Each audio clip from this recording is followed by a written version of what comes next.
aking lahat, mga kapatid, mga kaibigan, mga tita, tito, kuya, at ading. Sa inyong lahat ay inihahandog ko ang programang Dare Ulang Banglo. Subaybayan niyo ang ating pagsasadula ng kauna-unahang kwento dito sa ating programang Dare Manang Ulang. At kung sino man sa inyo ang gustong maglahad o magpadala ng kanyang kwento dito sa ating programa, ay malaya kayong magpadala sa akin ng inyong liham ayon sa iyong mga karanasan at sa inyong kasaysayan ng buhay. Maraming pong salamat at pagpalain tayong lahat ng may kapal.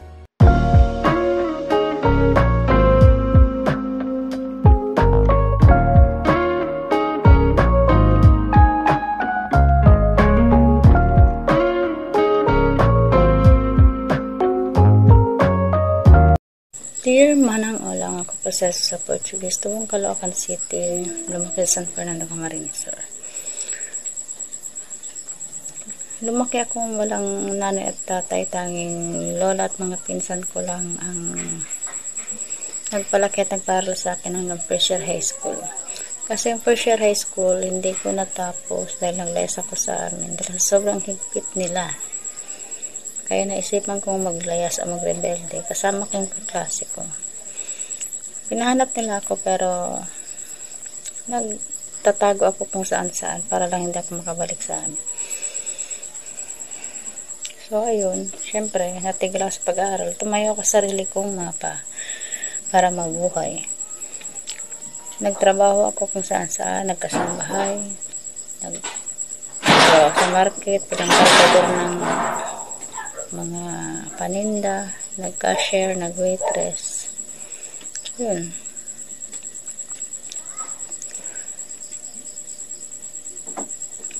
Ang dami kong pinagdaanan pero nalampasan ko. Hanggang sa may nakilala akong isang lalaki, nahiwalay din sa kanyang asawa at may isa din siyang anak na lalaki sa una. Niligawan niya ako ng formal hanggang sa nagustuhan ko na din siya. Nung naging kami na, pinakilala niya ako sa pamilya niya bilang asawa niya. Maayos naman ang pagtanggap ng pamilya niya sa akin.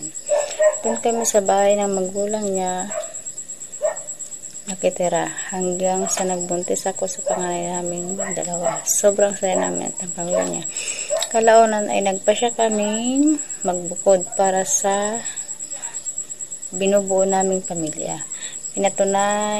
Pinatayuan kami ni mother-in-law ng maliit na bahay sa lupa ng asawa ko. Yung lupa ay hinuhulugan namin buwan-buwan. Lumipat kami pagkatapos ni mama pagawa ang bahay. Malayo kami sa sentro.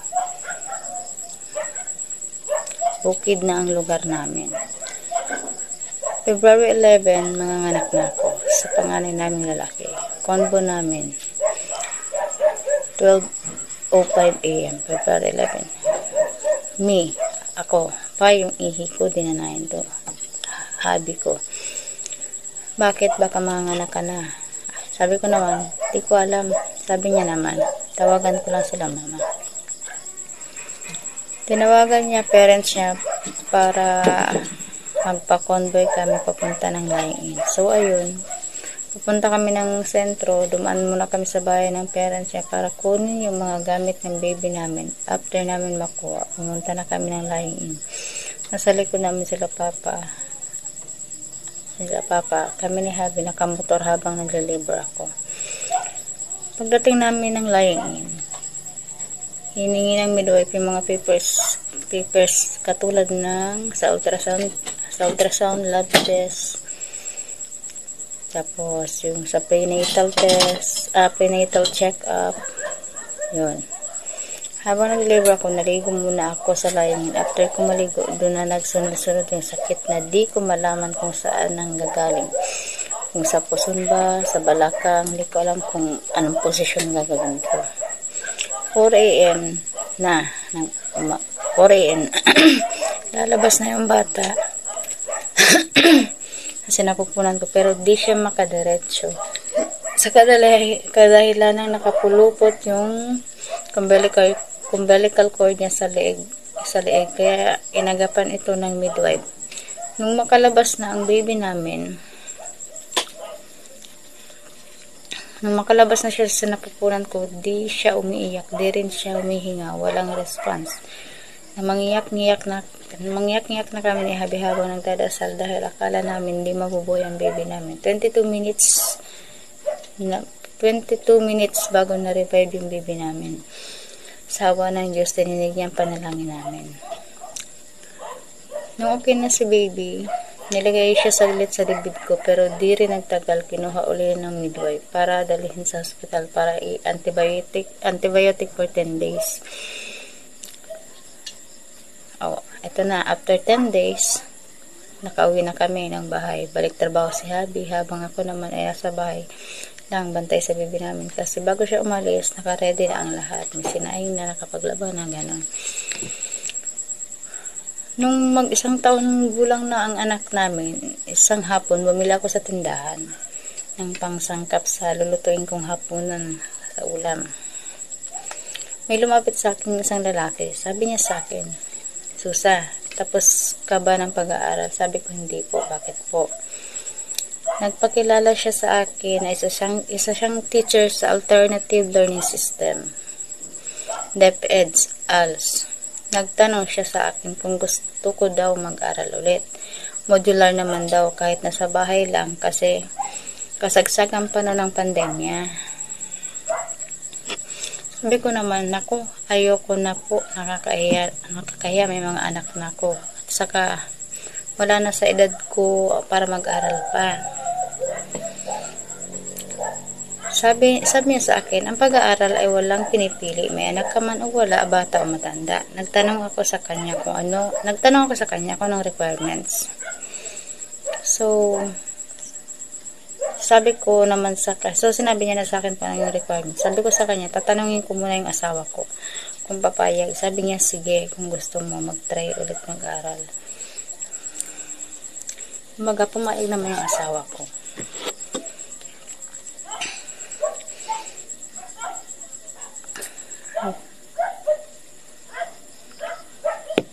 So, ayun na nga.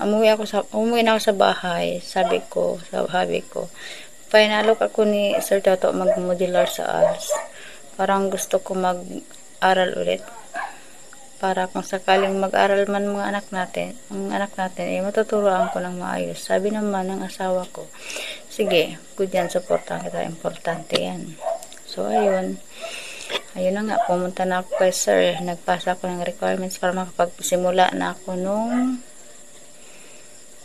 pagmamodular.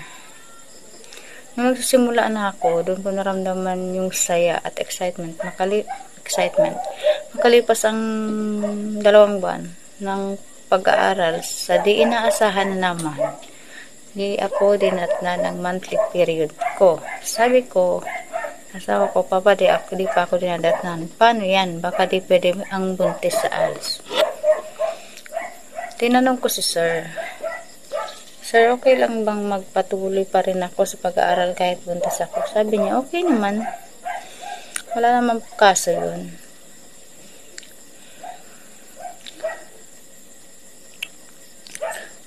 Okay, sabi niya, okay lang yan. So, ayun. Dumating na yung time na malapit na ang pag-evaluate ng mga teachers galing sa iba't ibang lugar. Kasama na din yung pag-interview nila sa amin. Siyempre, kinabahan ng lola mo. Kasi, laki na ng tiyan ko at baka di ako pumasa. Yes. So, ayun, nag-interview na sila sa amin. May mga itinanong about sa pinag-aralan namin. Kasi independent learner kami. So, ayun, nag-interview na sila sa amin. May mga itinanong about sa pinag-aralan namin. Kasi independent learner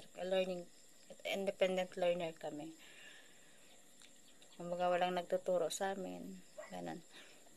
Isang linggo matapos ang pag-evaluate, lumabas na yung resulta ng mga pasado. Pumunta dito sa bahay si Sir at binalita niya na pasado daw ako. Yun. at may medal din. 3 daw kami na may medal. Sabi ko, wow, salamat sir, at nakapasa din ako. Sobrang thankful ako at nakilala kita sir dahil binigyan mo ako ng opportunity para makapagpatuloy sa aking pag-aaral. September 2022, kabuwanan ko na. At ito na din yung buwan ng pag-akit namin ng stage para sa aming pinagsikapan. September 23, yung araw ng pagbigyan nila sa amin ng diploma at saka certificate at medal. 1 PM, September 23. Pero yung time na yun, okay na sana. Pupunta sana ako sa namin. Kaso nung araw na yun, nag-false alarm. False alarm yung pagle-labor ko. Kaya hindi na ako nag-attend. Nagpaalam na lang ako kay sir na hindi na ako makaka-attend kasi baka manganak ako sa gitna ng entablado. So yung pumayag naman, ibibigay niya na lang daw sa akin yung certificate, diploma at medal ko.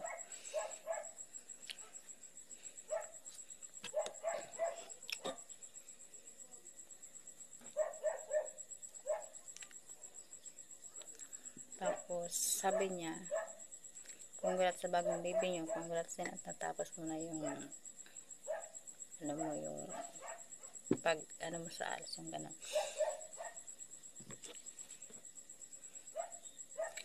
Sayang nga, hindi ako nakaakyat ng stage. Pero mas malaki yung trophy na nakuha ko. Kasi yung baby ko. Baby girl. Kaya okay na yan. Kaya, so, ayun. Ito lang masasabi ko sa mga manonood at kakarinig ng aking kwento. Naway wag kayong mawala ng pag-asa kahit na may mga anak na kayo, may edad na kayo.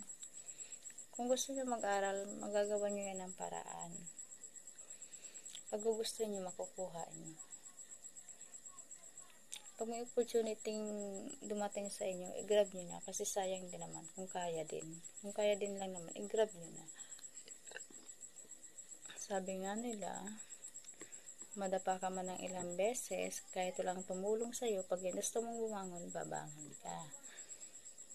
Paalala sa mga kabataan, wag nyong sasayangin yung pagpapaaral sa inyo ng mga magulang nyo.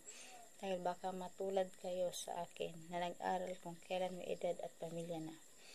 At ang natutunan gamitin sa kabutihan, wag sa kawalang hiyaan. Maraming salamat po.